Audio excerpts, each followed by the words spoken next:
going to come at this from a lot of different angles because there's a lot to talk about here. And I know this is a diverse audience who probably has a lot of different questions as well. Mark, do you want to say anything else before we? Yeah, maybe just a little bit more about our background. So I'm probably aware that most of you are aware of PERT, through meetings, whatnot. But PERT, Psychiatric Emergency Response Team, is funded through BHS here in San Diego County. We have 70 clinicians we are funded for who are partnered with law enforcement officers of our 11 municipal police and departments and sheriff's agency as well. We also do extensive training to law enforcement in this county on crisis intervention, responding to persons in behavioral health crisis and de-escalation. And we also have a supplemented budget through the district attorney, Summer Stephan, to do other sorts of trainings that are state mandated related to de-escalation as well. So my comments today, I'm kind of playing second fiddle to Mike here. A lot of this is legal, but I want to maybe approach it from the clinical perspective and maybe dispel some myths about PERT and kind of what happens out there in the field and as clinicians, what we're looking for. And I also want to say one of the greatest things about San Diego County is the collaboration that we have. I mean, geez, I think we call Mike once or twice, at least every week. But with the Hospital Association, BHS, our leaders at BHS core and above, it's just a great formula in terms of communication to kind of get things done and try to stay abreast of certain situations. And today's topic is an interesting one because probably there has not been a meeting in the last 2 years where an SB 43 didn't arise. I'm telling you, we're still kind of taking a look at it and trying to evolve understanding of the concepts. And so, again, thank you. And we do welcome any questions in the chat. And I think Marla's going to be monitoring that. And perhaps at the end, there will be time as well. We'll be able to clear up. So, don't be shy. Feel free to ask. That's why we're here. So appreciate you being here. Well, thank you, Mike and Mark, for your introductions. For all of you participating on this training will be recorded and posted on the SUOPT.org website. Again, SUOPT.org website. And we will be able to share the PowerPoint with all of you. Thank you for not using a recording system on your own. Appreciate it. And since Mark added a little context, I'll add just a little bit more too. So my role, I work for an organization called Jewish Family Service of San Diego. We provide a lot of different services over the last 100 years. I oversee 3 subject matter areas in my role: Senior Director of Patient Advocacy and Housing Services. So many of you know about our safe parking program, where we have 6 safe parking sites throughout San Diego County. I oversee that. I'm out in our Palm Springs office this week, where we do a lot of permanent supportive housing and getting people housed. And then mostly today, I'll be wearing my patient advocacy hat, which is a really civil rights flavored role to make sure that people who are in inpatient facilities and drug and alcohol facilities are being treated with dignity and respect. And so I'm also an attorney as well. Sorry. But we'll come at it from a lot of different angles. And to Mark's point, we have a lot of boots on the ground, real world stories and things that I think will help inform this. So with that, let's just dive in. So the first slide here. There we go. A little bit of background. So we've been asked, my team has been asked by Behavioral Health Services over the last close to a year to help with the implementation and rollout and really mostly the trainings around SB 43. For those of you that are, well, what is SB 43? So the short version is for the last 58 years, grave disability is a concept that's been something that can be used to detain people civilly if they're struggling from a mental health issue. And this was a political attempt to expand the definition of how people can be detained, in theory, to get more people into care who maybe are unable to access care. So that definition has in San Diego expanded. We'll go into the details and we'll break it down. The law went into effect a couple of years ago, but the way the law was written, it gave all of the 58 counties across the state of California the ability through their board of supervisors to decide when they would implement. And it had to either be implemented on January 1st, 2024, all the way through January 1st, 2026. So it's a 2-year window. In San Diego County, they decided to implement right in the middle, January 1st, 2025. That way it was not delaying implementation too much, depending on who you ask, but also allowing for time to prepare, time for stakeholders to come together and try to work on resources. So that is what we're going to talk about today. Very quickly here, I just want to, from with my civil rights hat on, a reminder, because we've been talking so much about SB 43 that it almost seems to exist as its own separate animal, like it's not part of a larger story. This is part of the LPS, or Lanterman-Petrus Short Act, that went into effect as all of the big state mental hospitals, as they were called, were being shut down back in the 60s and the 70s. The idea there that these buildings were old, they were falling apart, there were some not so great conditions that were being brought to light around that time, and really a desire for people to be able to return to their home communities and access services at a local level. We know that despite all of our best efforts, and San Diego has been doing and is still doing a fantastic job with resources, those resources never fully really materialized in a way that I think were originally envisioned, or hoped for, I should say, by those that were shutting down those hospitals at that time. So what evolved was this concept of the ability to let people go home and live their lives, but also a mechanism, 5150, you're all familiar with. We'll talk about that today. And if you're not familiar, that's okay. Ask questions. Is a concept that says if you're out and about in the world and there's a dangerous situation that is starting to happen because of a mental health disorder, you can be brought back to a facility where someone can help provide services, either voluntarily or, if necessary, involuntarily. And I'm specifically using the mental health disorder piece as we talk about the old definition, because one of the sort of mind-blowing aspects of this new definition, for those of us that have been doing this for a long time, is that it added a concept of severe substance use into what has been a mental health body of law for the last almost 60 years. So just very briefly, some concepts around, I want to not lose the civil rights piece as we expand the potential involuntary tools into the toolkit. A reminder that the idea of the LPS Act was to end inappropriate or indefinite and involuntary commitment, to provide prompt evaluation and care, protect public safety, and to safeguard rights. So I just don't want that to be lost in the larger conversation. If I could just throw something in there, Mike. Many of you might not know the difference between an LPS facility versus a non-LPS facility. So in general, the LPS facilities have a mental health unit, a locked psychiatric unit. So that's really important when we get to the part of this presentation talking about the 5150 transport process. That's to ensure that, as Mike says, patient rights to get the most appropriate kinds of treatment, because not all hospitals actually treat and provide services to features that we're going to be talking about today. Back to you, Mike. Thank you, Mark. All right, so let's go to the next slide. A reminder and maybe a level set. Some people know this stuff and some people are hearing it for the first time. And I want to make sure that we're doing service to the entire audience.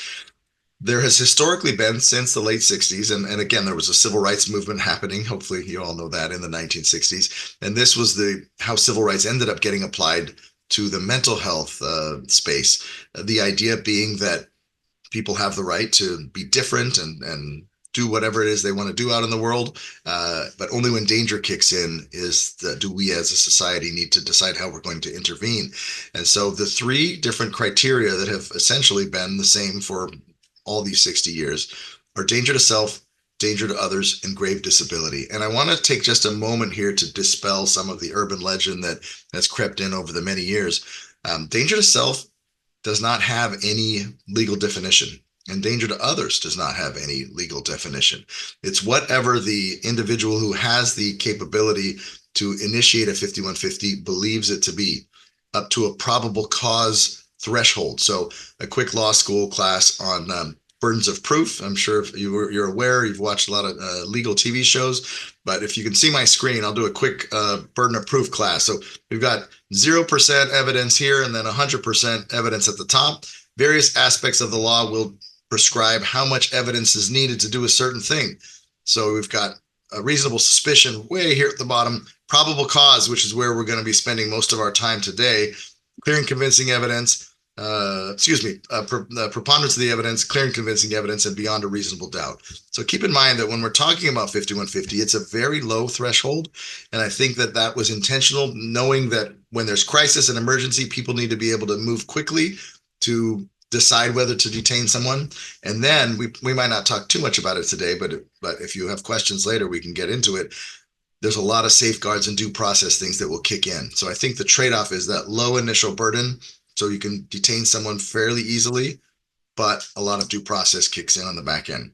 So danger to self, danger to others, no legal definition. Do you want to say anything more, Mark, about that before we go to? Yeah, thanks a lot. So it's very subjective. There isn't like a checklist. It meets, checklist 1, 2, 3, and you're good to go to detain someone. A good example would be danger to self. A lot of people have the misimpression that involves having suicidal thoughts only. It could be somebody who maybe they're hallucinating and they're at risk to wander into traffic. Unfortunately, we hear, frequently, someone walking into the path of the train, for instance, and that would be something that we would want to talk about. So maybe I'll bring it in later, but this really requires for PERT clinicians and for officers, when we're out there in the field, to really have conversations and not just like checklist approaches to people, because these are, as Mike says, very subjective. And a lot of times you can have the combination aspects going on, but we really want to know what a person's story is. I like to say that, none of us are bags of symptoms, right? And so to understand what's happening with a person, we really want to get a kind of a movie versus a still camera shot. And I'll come back and maybe tighten this up a little bit, Mike, under the 5150 process. Sure, thank you. And historically, no, I don't want to paint with too broad a brush, but historically, people have felt, family groups have felt that maybe these definitions are a little too narrow, or that the threshold is a little too low. More on the civil rights side, the opposite of that.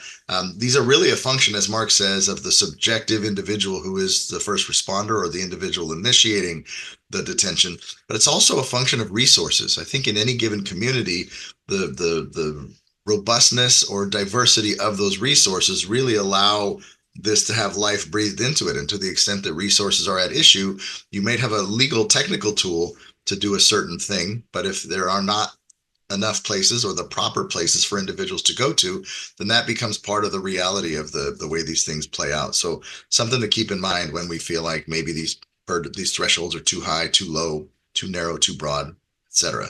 So we're going to talk about grave disability in a minute, but let's get a little more discussion around who can initiate these 5150s. So there's a lot of debate amongst communities about, well, we should have more people that can initiate 5150s. We should have less. Under the LPS Act, in the law itself, it identifies multiple parties. So number one, sworn peace officers can initiate 5150s. And then Mark mentioned earlier these LPS facilities. These are facilities who are designed to provide inpatient psychiatric treatment. If you want to provide inpatient psychiatric treatment in any county in California, you've got to be LPS designated. So the LPS designated facility can then decide, okay, who do we want on our staff to be able to initiate these 5150s?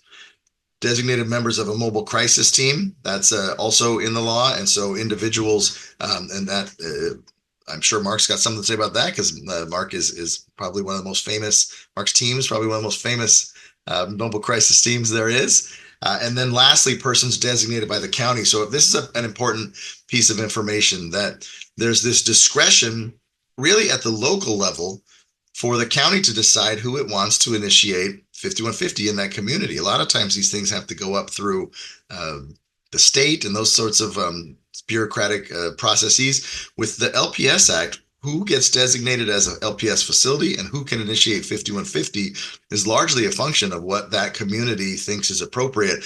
And that can ebb and flow over the years. There can be more individuals, less individuals, and then the specificity of who we think should be wielding that power. Because it really is a power. It's the ability to, one, get person care, but two, a lot of things can happen and consequences can flow from someone being involuntarily detained for several days or weeks, depending on what happens next. So it's a power that we want to make sure is not used lightly. Mark, do you want to add? I'll add something in there. Sworn peace officer. Sometimes people ask me, what's a peace officer? In other words, a police officer, sheriff, deputy. So if you are a peace officer in the state of California, your police academy has to have so many hours of responding to crisis. And certainly, officers coming out of academies are not clinicians. They're not at that level. We do, as I mentioned, extensive training here, PERT, along with our DA partnership, extensive training. And really what we're looking at is to identify behavioral indicators signs. And probable cause, as Mike noted, is kind of a low threshold. Is this probably going on? And so, we are merely transporting someone for further assessment, which we'll talk about in a minute. But for our PERT clinicians, our clinicians have vast experience working with individuals and their family supports who are there with the challenges of serious behavioral health issues. And so PERT clinicians are viewed as the asset to the law enforcement agency of which they are assigned to. So the role, just if you're curious, real briefly here, the peace officer, we go ride together. Our PERT clinician rides the entire shift with a police officer or sheriff deputy on scene. The peace officer's responsibility is the initial safety, the introduction. Then pretty much the PERT clinician kind of takes over and does an assessment.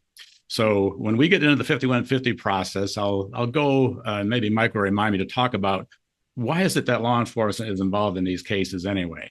So I'll just throw that out there as a teaser and I'll come back to that one. Thanks, Mike. Great. And so speaking of, who has the county through Board of Supervisor approval decided are appropriate individuals to be initiating 5150s in this county? And so this is the list, and you'll look at this on your slides. And this is also available through a Board of Supervisors resolution. The most recent modification was in 2019 when the mobile crisis response teams were added to this. But just to go over this just briefly, we don't have to belabor it. But again, individuals that are on the staff of an LPS designated facility, I think that one is sort of an obvious one. And then also, to Mark's point, the law enforcement has the ability to contain a dangerous situation. And I think if you look at LPS facilities, which are designed and structurally can contain a dangerous situation, and law enforcement in the field, those are kind of the most obvious parties that we would feel comfortable with. One, addressing this in a safe way, and then two, providing the kind of treatment that individuals would need. So it's that balance. Added to that were emergency room physicians, and that's something that we did 20 years ago. There's actually a bill going through the legislature right now to make it possible statewide to have emergency room physicians be able to initiate 5150s. We were sort of progressive in this area, and that we started doing that 20 years ago. Why? Because if you are not an LPS designated facility, you don't have the power to initiate that 5150. And we all know that some people will self-present at an emergency room, or maybe law enforcement, for whatever reason, has to take someone to a non-LPS designated facility, and that person's essentially stuck there and can't get to the right place. So what this does is it allows those emergency room physicians, without designating the whole non-LPS hospital to have that power, it allows emergency room physicians to initiate that power, and then with the goal of getting that person to the right place. And there's a lot of controversy, not a statewide, but in our circles, there's a lot of controversy around that bill this year. And I thought, well, I'm not worried about it at all. We've been doing it for 20 years and it's worked great. Some of that has to do with how things are executed in any given county, of course. And then mobile crisis teams. So we've got PERT and Mark is too modest, but essentially the history of PERT, this was the outcome of 30 years ago, some negative outcomes where law enforcement showed up to scenes and whatever happened was not what we would want to happen. And so this concept of PERT, having a law enforcement individual in the driver seat of the car and providing safety, and a clinician in the passenger seat, providing that nuanced assessment, it's really unbelievable. And I had the pleasure of doing ride-alongs over the years with the PERT team, and it is a beauty to behold how nuanced and thoughtful these individuals are, and how that law enforcement individual ends up sounding very much like a social worker and picking up on all those skills. And then, of course, San Diego County added a few years ago now the mobile crisis response teams, which is an attempt to have more of a community-based team that maybe doesn't have law enforcement in the mix unless they need to be called in. So these are all different nuanced layers that we have here in the county of San Diego. And PERT really is the gold standard across the state. Probably. Well, thanks for that, Mike. I just want to pose a question out there, because this usually comes up in presentations. Just think to yourself, like, what is your expectation that how often when PERT responds to a call does use of force come into play? In other words, wherein the officer or deputy has to go at least hands-on with somebody. So you got a number in your head. It's actually this happens about once out of every 5,000 calls. Oops, I'm losing my video here. Happens about once out of every 5,000 calls. And we know there's so many factors that get involved with officer-involved shootings, but we are in our 29th year of PERT. There has never been an officer-involved shooting when PERT has been on scene in that contact. And I know there's many different variables, but that's one of the myth-buster points we like to put out there. So it seems like a retired chief told me a few years ago that, enforcing laws really isn't the main part of being a peace officer. It's really protecting and serving the community. And it's very gratifying for me at PERT. I just kind of realized today is my 10th anniversary. Believe that, Marla, at PERT. Time flies, right? But it's a wonderful experience, working with law enforcement, and they really are hungry and they really enjoy to get the satisfaction, kind of like we do as clinicians, assisting someone out there. So I just want to throw that out there, and thanks for your kind words, I appreciate it. Well earned. And as far as there's also a senior outreach team in the community and then a juvenile forensics team. I suspect that this is something that may be worth looking at as a potential refresh in the context of SB 43, given that there's this new severe substance use component. And so if you look at this list, you don't see a lot of substance use flavor to it. So this list can be modified. It's not super easy. You got to go through Board of Supervisor approval, and that takes a minute. But I think that I've been sort of urging the community to take a look at this list and see if this is something that people feel is worth refreshing and adding and maybe removing some people from this list.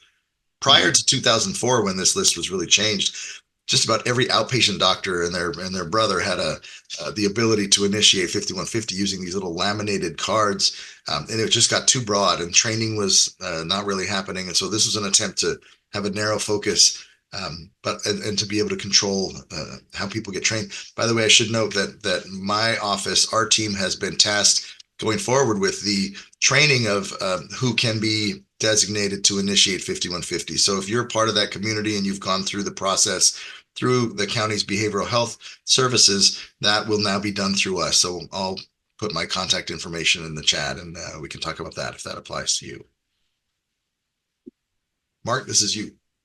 Oh, okay. So 5150, gosh, there's been so much maybe misinformation, disinformation from movies that you've seen, albums have been music albums, rock music. I guess Van Halen had a 5150 album back in the day, And so really, what is this? It's a 5150 first of all, is not a hold. So when we are out there, we do not have the ability, as being authorized to enact 5150, to place someone into a hospital admission. So I want to just kind of walk through this process for you.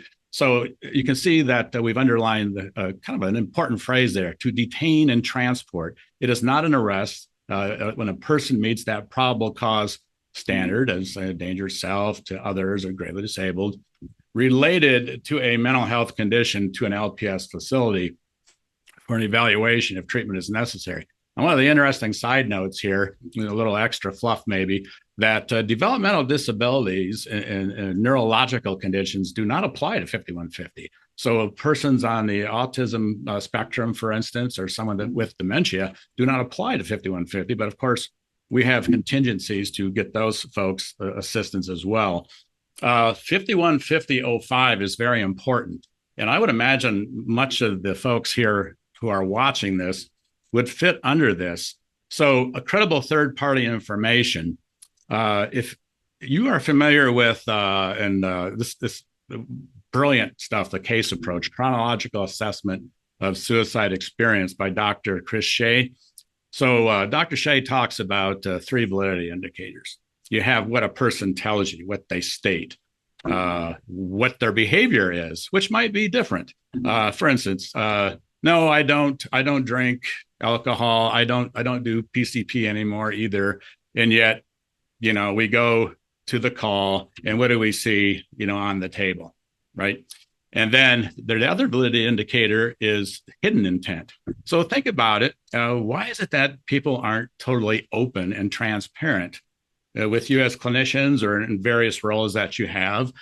For us, it's because maybe there's concern that we might stop their plan to maybe to kill themselves, for instance, or they might be concerned about, well, I'm not ready to give up drugs at this point, and so I'm not going to say anything about that. I just don't want to go there.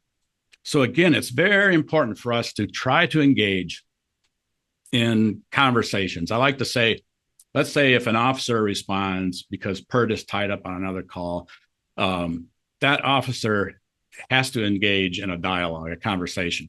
No one is ever going to say, my gosh, I can't believe I had such a great interrogation with that officer. But we do hear, like, I'm kind of shocked. I had a pretty good conversation with that officer down there. He seemed to like really kind of comprehend what the heck was going on with my life. So we want to get stories again to help us determine this. But sometimes if we're not quite sure what's happening, we will reach out to folks such as yourselves, other providers, family members, to try to get some kind of a sense of the bigger picture. Context is so important. As we have on here, the detention ensures safety, prevention of further harm to self or others. There have been cases, unfortunately, in this case, our county, years ago, where there was a decision not to enact a 5150, and it did not turn out good because it resulted in some deaths. And so I'm not saying that we're driven by liability, but we have to be kind of driven by common sense. And the 5150 is merely taking someone, it's not criminalizing behavioral health issue, it's not an arrest, because we're concerned for someone's safety, to that LPS facility and look under 5151 there. There, the staff will make a determination, an assessment of whether or not that person meets their admission criteria. That is the hold if, in fact, that person is determined to meet that criteria. The 5152 is that decision. And Mike, I'll let you jump in here. I think you might want to talk something about the voluntary inquiry if someone is meeting that criteria at the hospital, because this is where there's really patient rights still in this process. Yeah, so just to sort of broadly, we believe, and there's no expectation that law enforcement must bring someone involuntarily to a facility. In fact, the law seems to indicate the opposite of that the 5150, while being an involuntary tool, might have to be used even if an individual wants to go to the hospital. I've been in the ride-alongs when that was happening, and my civil rights brain was exploding. What this person wants to go? What are we doing? But I think the idea there is that truly being voluntary is a concept that would probably need to be assessed by a clinician. And so we don't want to necessarily put law enforcement in that role, because that's not a role that they've been trained and probably feel comfortable with. But once that person has been brought to a facility, as Mark mentioned, there is an absolute right to be voluntary if that individual is willing and able to understand where they are, why they're there, and that they want to go along with those services. So we talk up voluntary quite a bit, because the hospital stay is better for that individual if they can be voluntary, and the outcomes once they leave the hospital are better because they were a partner in the decision making and the treatment. They didn't feel forced. If someone is feeling forced, oftentimes you can get them into that hospital, but when they leave, then they say, okay, I'm gonna, kind of like how we're all sort of teenagers that never grew up on some level. If you force me to do something I didn't want to do, then I may not be that open to going along with that. So there's times when things have to be involuntary, and that's fine. But voluntary is definitely prioritized in the clinical settings, and the results show that that's better long-term results if that can be effectuated. Yeah, last fiscal year we had roughly about, I think, 9,000 contacts, crisis intervention calls.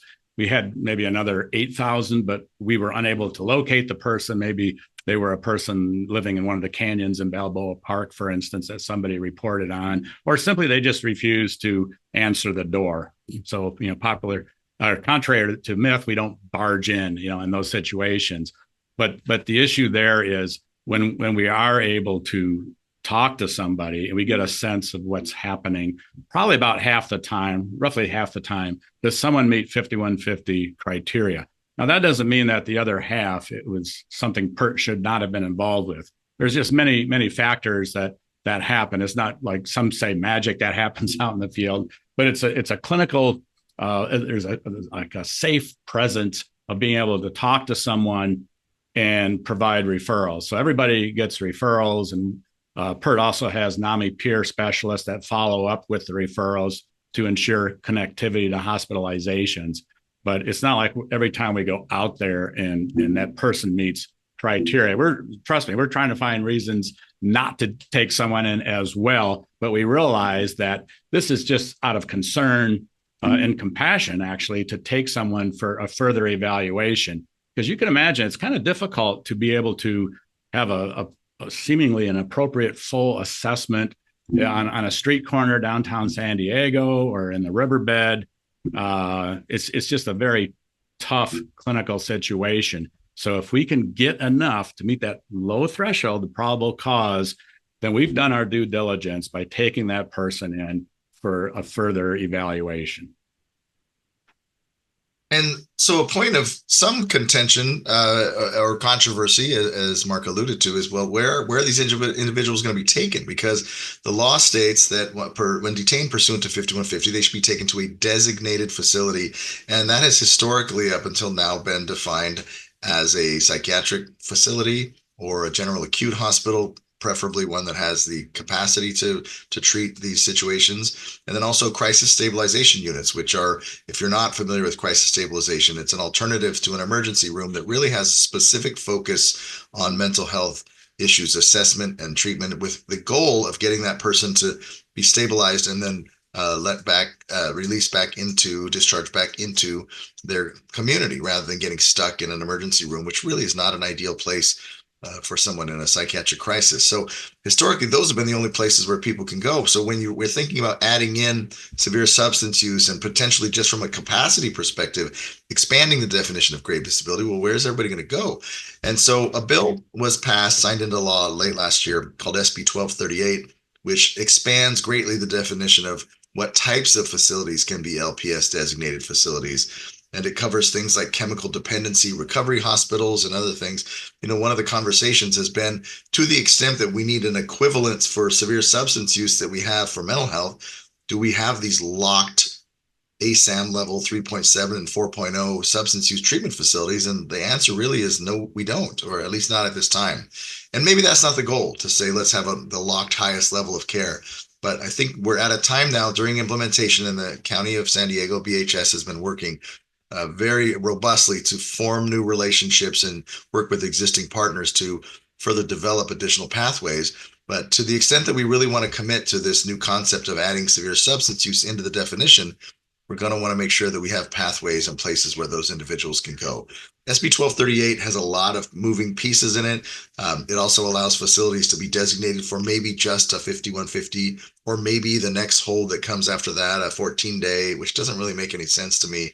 So I'm hoping that doesn't happen, that we won't take advantage of that piece, because it's confusing, presumably to law enforcement more than anyone, figuring out what kind of LPS designated facility are you? It's going to confuse people. And then also, is a facility that is now legally able to be LPS designated going to want to be LPS designated? Because that comes with a lot of different things that are attached to that. So as communities, we'll want to look at, who do we think should be LPS designated, and is that facility so motivated? And if not, do we need to find a way to help them be motivated?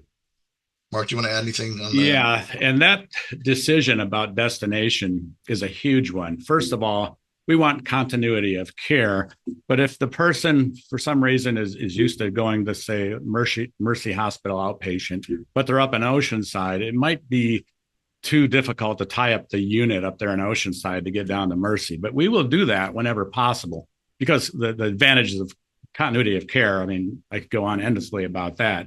But the closest facility is also the way it goes. So we don't have okay, we've gone to this one, now we got to take the next one to this one, because that just would not be trauma informed at all, right? It would not be compassionate for that person. But we try to also list where that person wants to go to ensure buy-in with the treatment process.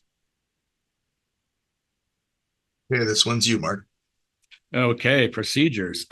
So what happens then at the LPS facilities, they do the evaluation, which is the 5151. They have our information. We do a verbal report handoff, as well as there's a form, a state form, a 5150 form that has particulars about why, in our clinical opinion, our judgment, under probable cause that this person meets those criteria. So let's say if the person is taken to that facility and the mental health professional there does the assessment and they say, okay, John, you meet criteria here for involuntary detainment. But under the law, that mental health person, staff member has to tell the client, do you want to come in on a voluntary basis? So it's not an automatic involuntary legal hold as it is. So if that individual is willing and able to accept treatment on a voluntary basis, can probably consent to that as well as a big issue, I'm sure, Mike, and then they can be designated voluntarily. And you can see that they are switched to that voluntary legal status, that they are willing and able to accept those services. So it's, the whole thing about, gosh, are people's rights being deprived? If you stand back and you look at our role, the role of law enforcement, it's really done out of concern on the front end. And as much as the legislature's added that 5150.05 to ensure safety and well-being of someone, and because we know there's many different reasons, anosognosia, which is probably the only psychobabblish word I'm going to use here. So a lot of folks with severe mental health challenges, such as schizophrenia, are unaware that they have that disease. It's almost akin to someone, maybe you've known someone who's had a stroke and then later on, they just don't recognize you or other things. It's kind of akin to that. So we're really looking out for that patient's benefit. And if there are checks and balances, it would be that 5151. And then even the point of offering, which you have to at the hospital, the voluntary nature at that point.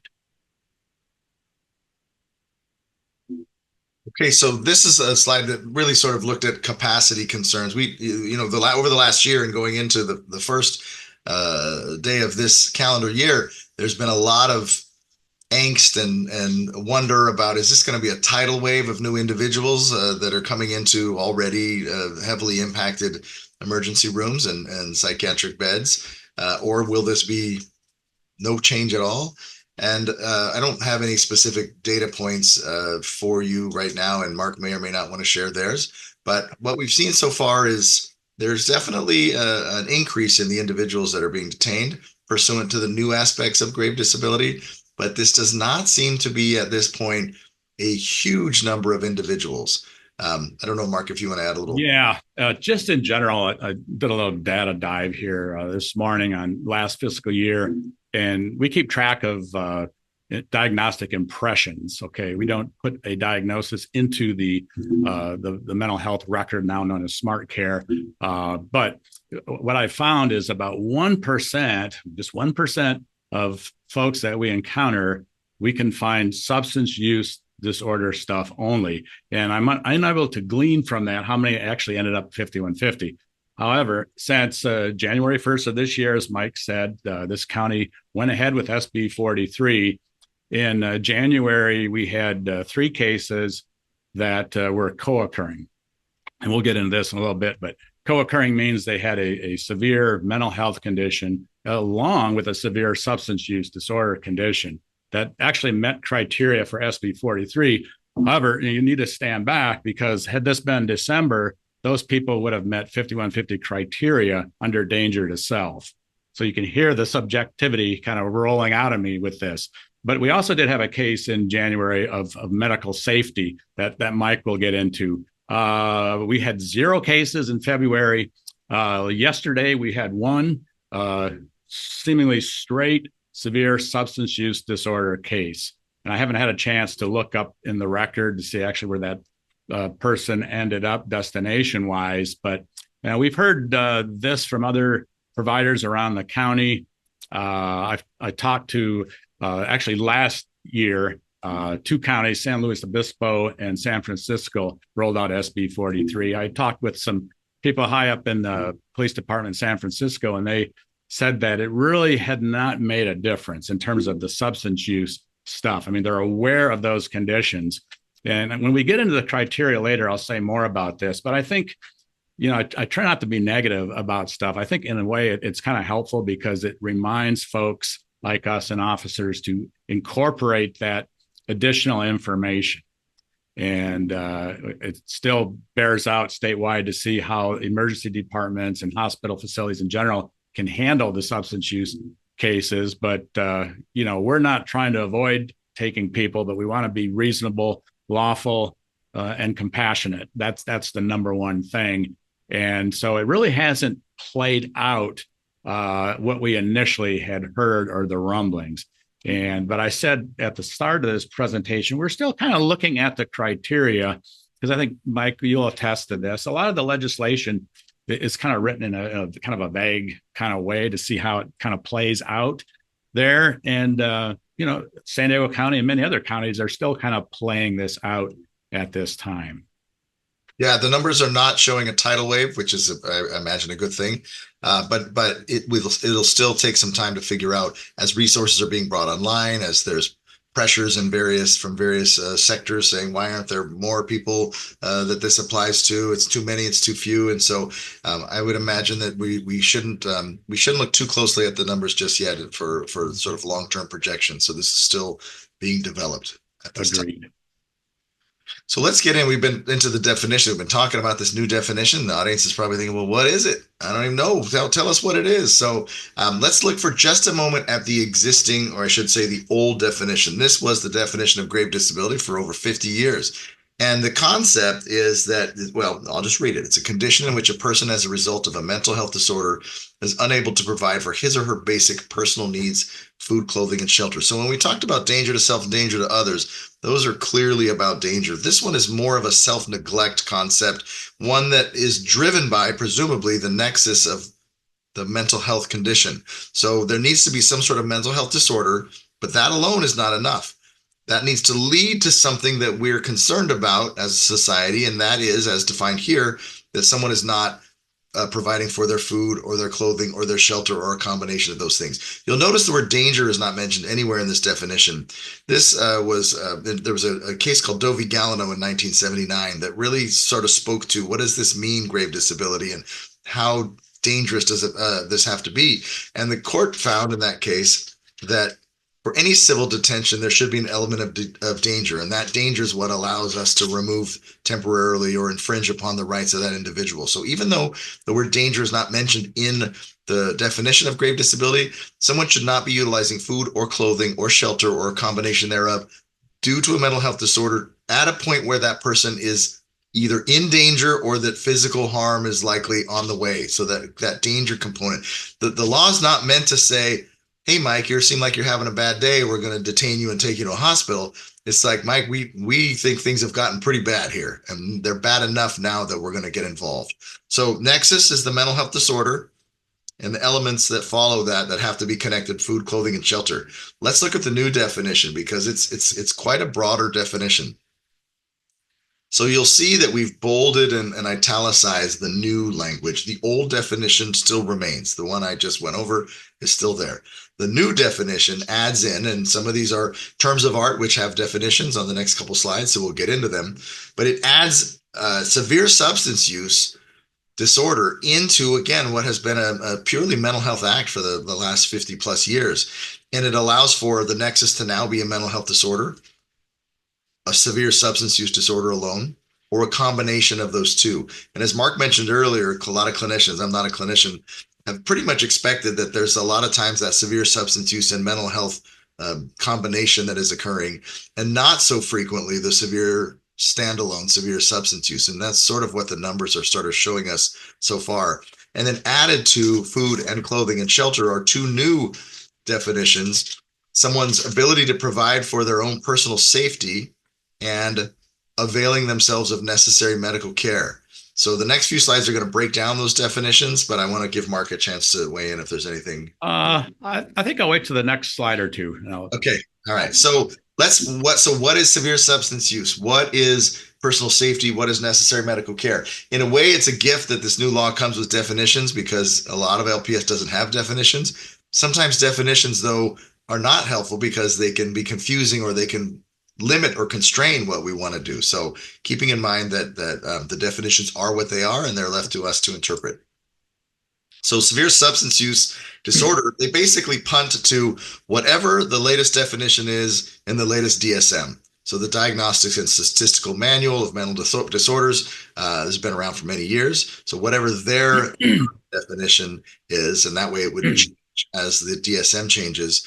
And that's a very clinical determination to be made. And so what is the DSM definition? Well, I'm not going to go into it because I'm not a clinician, but very, very broadly, it's 6 or more of the 11 symptoms that are listed in the substance related disorder criteria. And those are this long list of things that you see on the screen now.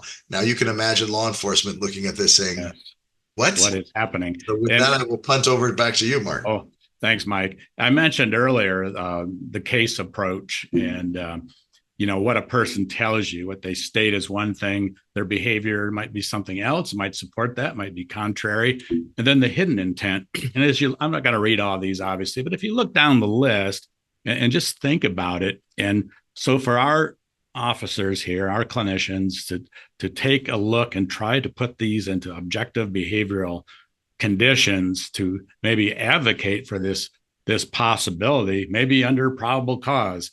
So, and that's one of the controversies out there. Does it have to be a person that's already has this diagnosis of the severe substance use disorder, which some counties have taken as fact? Hey, we're law enforcement officers. We don't diagnose, so it doesn't mean anything to us.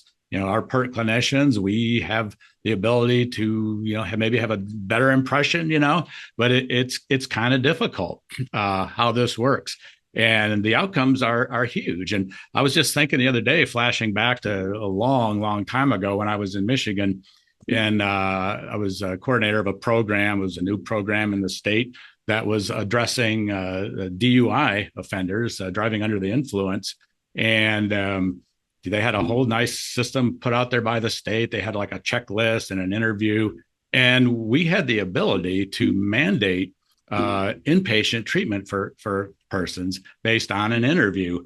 And that was a long time ago. And I'm thinking like, wow, we're kind of like behind here. And the other thing about that was, surprisingly, it had really good outcomes. And maybe it was to the program and in the community, that probably has a lot to do with it, right? But you folks out there who work in the substance use services field, you think about this and how to get this information. And I'm a big fan of motivational interviewing, for instance, as one, not to get too clinical talking here, because I know not the whole audience fits in with that, but this having a trusting relationship.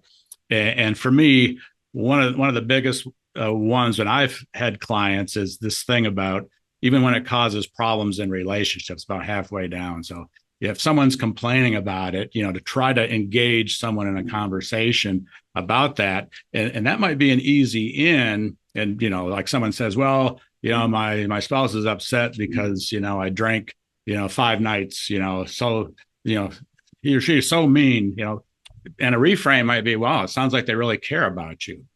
Tell me more about that. And maybe you get somewhere and you get a relationship. Now, for us, this certainly can't probably happen, in a half-hour contact in the field, but there's a lot of things here that we're addressing in our trainings with law enforcement, certainly with our clinicians. And I know you folks have probably seen this as well, but it's very subjective. It's a very subjective place to go to, but we're trying. Mike, you want to throw something else on that? Yeah, and I remember in the early phases of implementation, because we've been implementing a meeting over the whole course of the whole last year, and I remember law enforcement in the room were like, how are we going to diagnose substance use, severe substance use? And I said, sort of half jokingly, well, you've been diagnosing mental health for the last 50 something years. And I think that the idea behind that is really that we do not expect and frankly do not want law enforcement to be diagnosing individuals, and they don't either. But the idea is that if there's something that's going on with this individual as they're presenting in the community that feels like that maybe mental health, maybe substance use or something else is involved and they just don't know, that this tool allows that person to be taken to a place where the people with those disciplines and that training can then make those more nuanced assessments. And I think that's why the 72-hour detention is as short as it is, because in the old days, we would put people into these mental hospitals. You'd never see them again. Here, it's, okay, we're going to err on the side of a low probable cause burden and a broad definition implemented by law enforcement in the field who are not trained clinicians for the most part.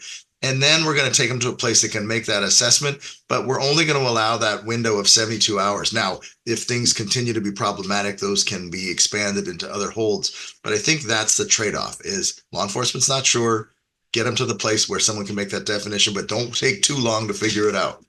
Yeah, there's another variable at play here because we've heard over the last at least 2 years, maybe 3 years now, in anticipation of SB 43 from family members. Oh, this is going to be wonderful.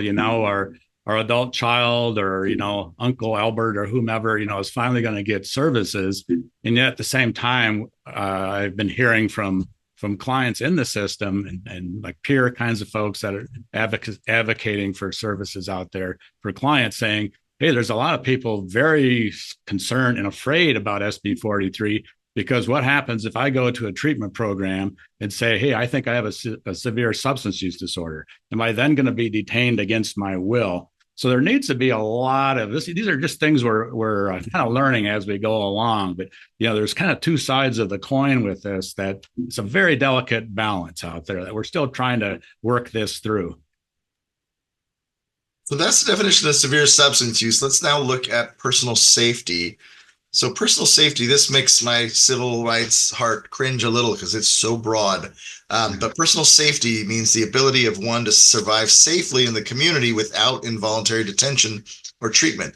So that's going to be a hard one to explain for purposes of training individuals. But also, if I'm the one being detained for that definition, it's going to be sort of hard and vague and nebulous for me to explain how I am able to provide for personal safety. So that one's broad. And in my area of the law, when things are vague and broad, that means potential infringement of civil rights. So I get nervous about that. But Mark, I don't know if you want to add. Yeah, the only one case I'm familiar with regarding the necessary medical care involved a person that had a condition that this person was bound to a wheelchair and was refusing to take medications for a certain condition. Now, I know Mike would say, hey, this brings up a whole nother area. What about, do not resuscitate? So can hospitals involuntarily detain someone who doesn't want to take their medications? So these are just things that have been popping up over the last couple of weeks out there. So there's a lot more community forums and meetings that are going to happen before we feel really comfortable. This is one of those things, it seems like to me, I don't know about you, Mike, but it seems like the more I think I have it clear, then it's less clear because I have more questions than answers sometimes. Yeah. But I think we're all in that boat. That's why we're still talking about it. So, and what Mark's referencing with those last stories, are the third and final new definition is the necessary medical care. This idea that from Sacramento, from the legislature, the idea was there's people out there in danger that need help and they're not getting it: physical danger, mental health, severe substance use. And so if you have a existing physical medical condition and it's going to be necessary to prevent serious deterioration by bringing you to a facility, and if untreated, it's likely to result in serious bodily injury, then you can be detained for having that medical issue and be brought to a place that in theory could assist with that. Now, as Mark mentioned, there's some concerns. A couple of concerns is that person still has the right, once they get brought to a place against their will, to consent or refuse to that medication, absent some overriding that person's consent, which is not easy to do. And then also, not all LPS facilities have the full range of medical treatment. So if you're detaining me to bring me to a place to provide medical care, and it turns out it's a freestanding psychiatric facility that doesn't have the capability, then how's that going to work? So also EMS, when they're detaining, and when they're not detaining, but when they're responding to issues, and first responders and EMS and fire, and you've got all these parties that are showing up on the scene. If someone is dealing with a medical condition, oftentimes they get sent to some place that is not an LPS designated facility to address that serious issue. So now you're using an LPS tool to address a medical issue, and maybe that person is being sent to a place that is not LPS at all. These are all things that are people are aware of. We're having these conversations, and they will be worked out. But I think for me, it highlights the difference between where maybe Sacramento is wanting a thing to happen, and then us having to figure out, well, how's that going to work in the real world? Well said.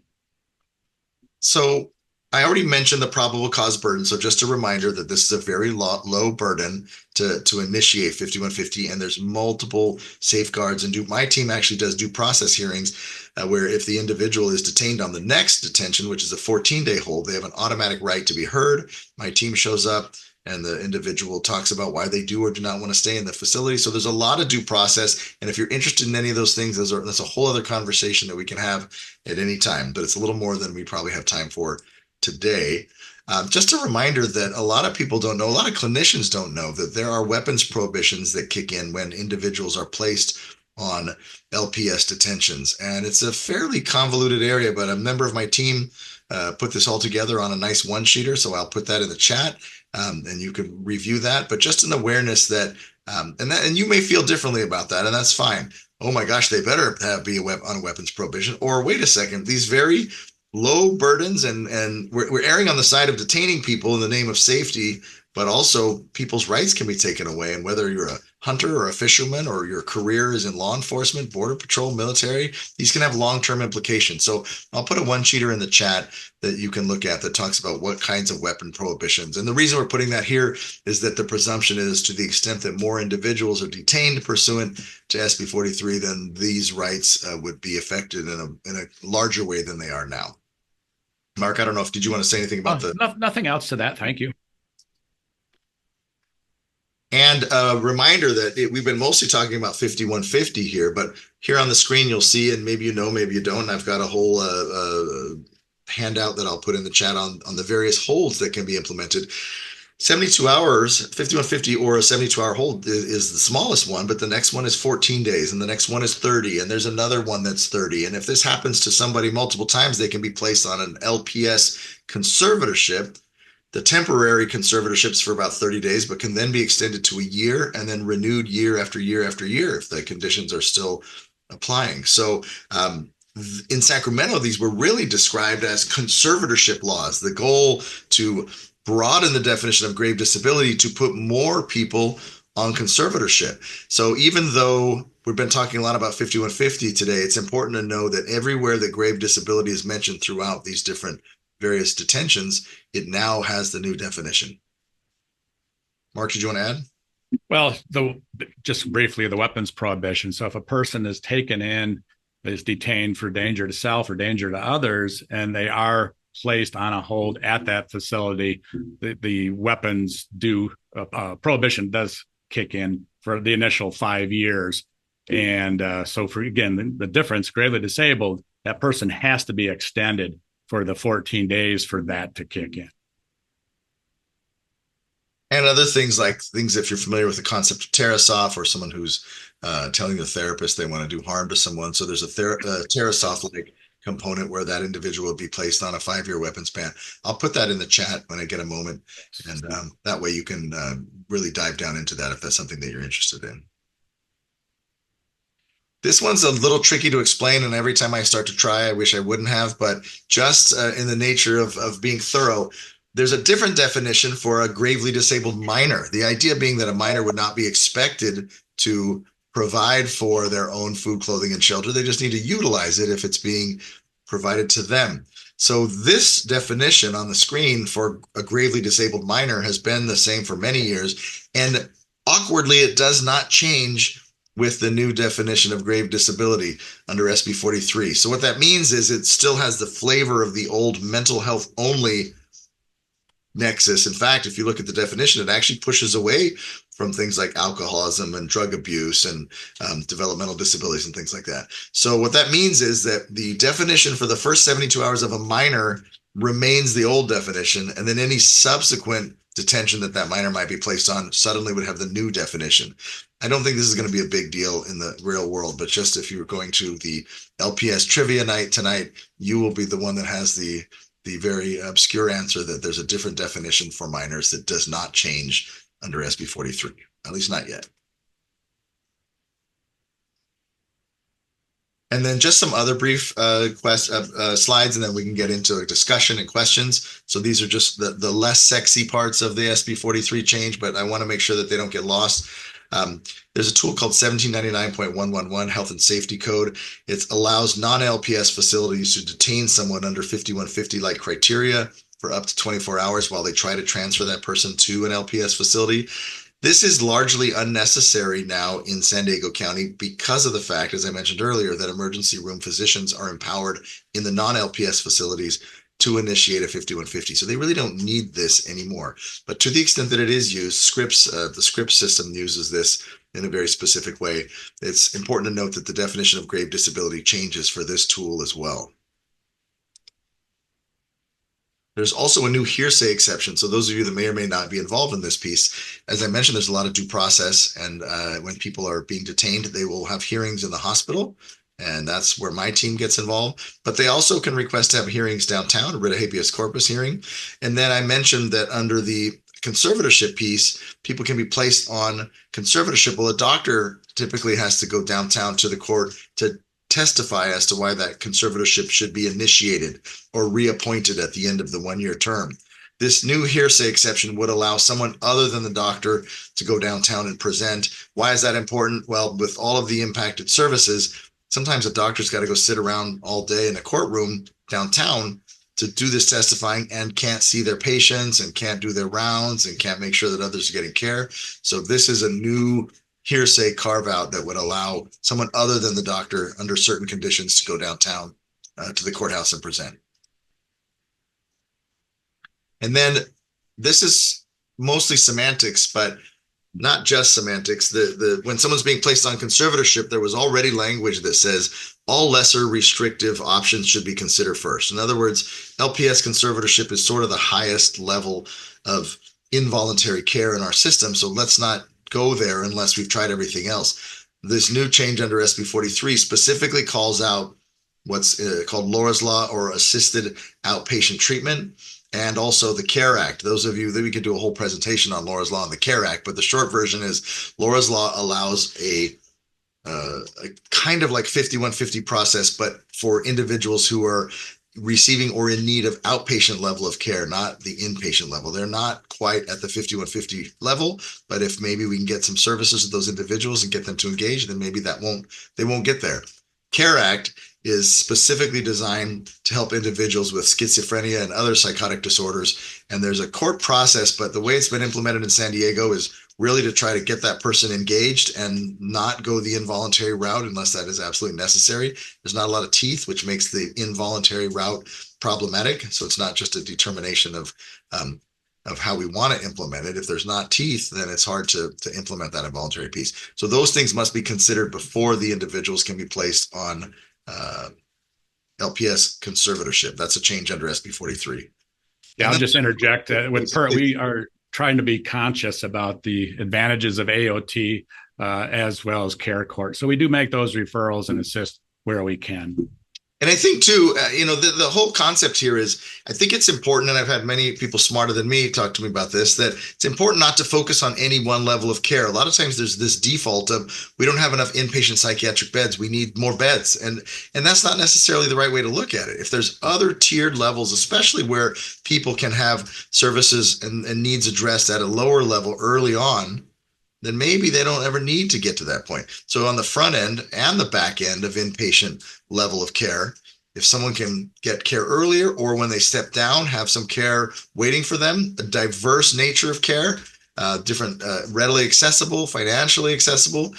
Those are things that I think we've struggled with. And so for a lot of good people struggling with those things, because it's hard to move certain pieces of the system without having it affect other areas. So the idea here is, if Laura's Law would help, or if the in-home outreach team would help, or if mobile crisis can help, PERT can help, all these different pieces, and ideally optimizing the way we use those pieces to not have to bring someone into an inpatient level of care, because it is a really sort of inherently traumatizing process. You're often put in the back of a police car in handcuffs, and not by people who want to make it traumatizing, because that's just the options that we have. Take somebody to an emergency room, and sometimes it's a crowded, chaotic environment. You've been in an emergency room. Imagine you're in a psychiatric crisis or dealing with substance use issues. So, and it's one of the most expensive levels of care. So for a lot of reasons, I think it makes sense to be continually exploring and expanding those less expensive, but also earlier intervention tools, and then also post-hospitalization, so people don't end up coming back so often. Yeah, that's an excellent point, Mike. And sometimes you might say the transfer, a person meets probable cause, or it might be what we would call a wobbler, just kind of there. But we know the person is decompensating. They're in that process. Maybe we saw the person a week before, or maybe we know this person. I mean, that's one of the things about serious mental illness. Yeah, if a patrol officer is out there for many years, they might interact with that same individual many, many, many times. So part of our training is to recognize that these are not one-off interventions by any means. So you, for an officer or for a clinician, you are setting the tone for any further intervention contact down the line. Our homeless outreach team clinicians, for you folks that have dealt with that segment service population, you know how this works. Sometimes you have to measure successes of grains of sand on the beach. You have to be very patient. It takes sometimes months, if not years, to get that trusting relationship. And to Mike's point, also, our NAMI peer specialists, I mean, before they were on board, for folks that we did not transport to LPS facilities, maybe 5-10% followed up with referrals. Now we're actually being able to verify service connectivity with about 38%. So that's a significant jump just by having 2 peer specialists. So we're very enthused about that, and we're trying to do everything we possibly can, not just to kind of capture people and help them when they've gone down that long dark road, but to kind of help stop this cycle that's occurring. And I think you'll see that sort of politically and maybe in society, the pendulum is really swinging back the other way. So in the 60s, it was, hey, these, in some cases, terrible conditions in these mental hospitals, as they were called. We can't live with this as a society. We want people to go home, get treatment out in the community. And I think there's now a frustration by many that, well, there's a lot of people who need help that are not getting it. And is that because the treatment's not there, or maybe it is, but they don't want access to it? So we're starting to see, and this is with my civil rights hat on, admittedly, what's the pendulum swinging the other way towards more involuntary tools. And that's not necessarily a bad thing, but I think we need to really look at, over the last 50 years, did we as a community put those tools in place, those resources in place, where people could avail themselves of them? Because if they didn't, it feels a little bit to me like we're saying, well, you didn't avail yourself of those services, although maybe they didn't exist. So now we have no choice but to add involuntary tools to force you into services that in some cases may not still exist. So I think we just have to kind of take a good, hard, honest look at how we've built and kept this community and this community care going. Again, San Diego, fantastic job. If you look at some of the other counties across the state, they look very, very different. So to Mark's point, the collaborative and cooperative nature of the various community partners, but really a huge desire to really make this SB 43 process work. I think more so than any other county of the state, by a long shot, I think. These last 2 slides are more about data collection. There's a requirement under SB 43. And really in the last couple of years, several new bills that go deep dive into expecting a lot more data collection around who gets placed on holds and what types of holds and what are the outcomes. This component basically says if you're going to be initiating a detention under SB 43, then you've got to make sure that you are recording, is it because of the mental health piece? Is it because of the severe substance use piece, or both? I'd like to see a lot more data than that. I know data is tough for people to collect, but I'd love to see sort of across populations and ethnicities and race and gender and, what populations is this applying to more so than others. But that's a conversation for another time. And so with that, I think we have come to pretty much the end of the presentation. Oh, and there's civil penalties if the data is not collected timely.